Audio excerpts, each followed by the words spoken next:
faut bien comprendre qu'autour des écrans, il y a un vrai défi pour les chercheurs. Le premier défi, c'est la temporalité, la durée. C'est-à-dire que c'est très difficile de connaître les effets des consommations d'écran à moyen terme et à long terme. Il faut avoir ce qu'on appelle des études longitudinales. Or, des études longitudinales menées sur des enfants de la naissance jusqu'à la majorité, aujourd'hui, il n'y en a pas. Donc ces études commencent à être mises en place, on en attend beaucoup. Alors le deuxième défi pour les chercheurs, c'est que dans le domaine des êtres humains, on ne peut pas décider que, par exemple, 200 enfants seront élevés complètement à l'écart des écrans, et puis 200 enfants auront la télé, puis 200 enfants auront la tablette. On ne peut pas faire ça.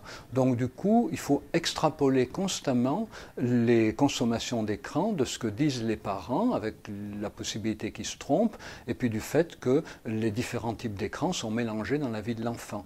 Donc toutes ces études sont toujours soumises à doute, on peut toujours les contester.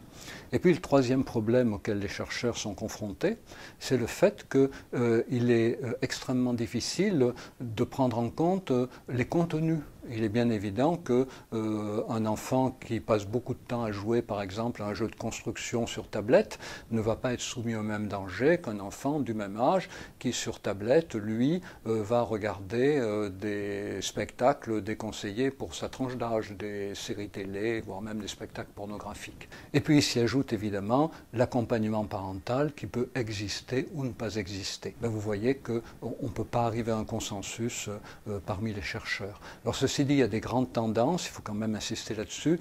La première grande tendance, c'est qu'avant 3 ans, un enfant ne gagne rien à l'utilisation des écrans. Un enfant avant 3 ans a besoin de relations pour développer ses capacités de langage, ses capacités de préhension manuelle et de motricité, ses capacités de reconnaissance des mimiques de l'interlocuteur, très important pour la socialisation, pour apprendre à se concentrer.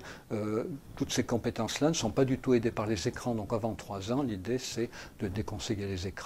Et puis, tout au long de la vie, de l'enfant, mais aussi de l'adulte, encourager évidemment l'alternance et l'accompagnement. Donc là-dessus, tout le monde est à peu près d'accord. Le problème, c'est qu'on s'aperçoit qu'il y a des parents qui sont bien outillés, si je peux dire, pour le faire. C'est plutôt les parents de milieu social favorisés.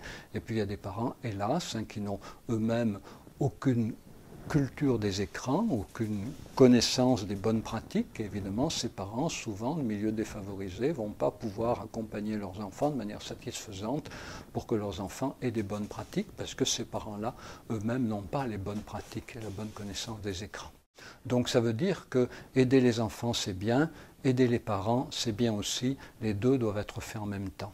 Alors comment est-ce que les choses peuvent s'organiser? Je crois que les grands médias audiovisuels devraient organiser beaucoup plus d'émissions, de conseils aux parents. Le journal télévisé pourrait peut-être consacrer chaque semaine 10 minutes, un quart d'heure à expliquer un peu le fonctionnement de certains réseaux sociaux. Voilà, on peut faire une éducation aux parents en utilisant des heures de grande écoute et puis campagne d'affichage pour en permettre de sensibiliser les parents à ces questions. Et puis, pour ce qui concerne les enfants, évidemment, mettre en place toute une éducation numérique qui aujourd'hui est quasiment absente, et non seulement organiser cette éducation numérique avec les enseignants actuellement en poste, mais également introduire cette éducation numérique auprès des enseignants en formation. Il y a beaucoup à faire, mais il faut que chacun comprenne que les décisions ne relèvent pas que de la fameuse éducation parentale, mais que les décisions impliquent des choix politiques et notamment un engagement beaucoup plus précis et massif